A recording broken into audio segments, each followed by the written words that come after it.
ఆషాఢ మాసం ప్రారంభానికి ముందు వచ్చే అమావాస్య రోజు గోల్కొండ కోటలోని జగదాంబిక ఆలయం మెట్లకు కుంకుమ పసుపు బొట్లు పెట్టడం ఆనవాయితీ. మంగళవారం అమావాస్యను పురస్కరించుకుని బలకంపేట శ్రీ రేణుక ఎల్లమ్మ సేవా సొసైటీ మహిళలు సభ్యులు కోటపై వరకు ఉన్న మెట్లకు బొట్లు పెట్టారు. ఈ సందర్భంగా శ్రీ రేణుక ఎల్లమ్మ సేవా సొసైటీ అధ్యక్షురాలు దీప్తి మెట్లకు బొట్టు పెట్టి కార్యక్రమంలో పాల్గొన్న మహిళా సభ్యులకు ధన్యవాదాలు తెలియజేశారు.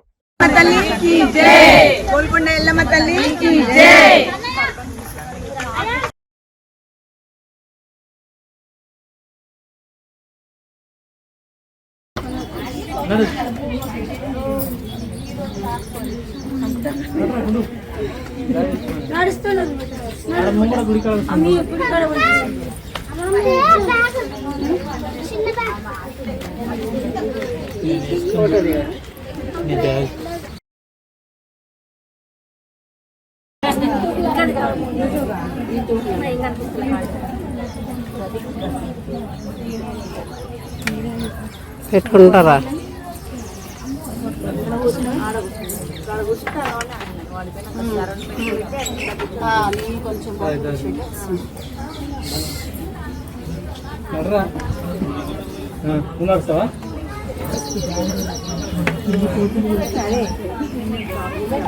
చల్నా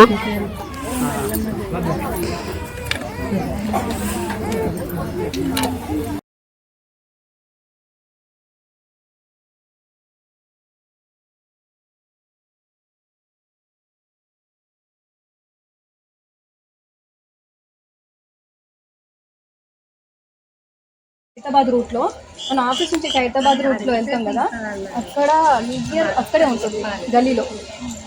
ఓకేనా, నేను మీకు ఇస్తాను. ఆయన గ్రౌండ్ వాటర్ డైరెక్టర్ ఉంటాడు, కానీ ఆయన కొంచెం నచ్చి ఆయన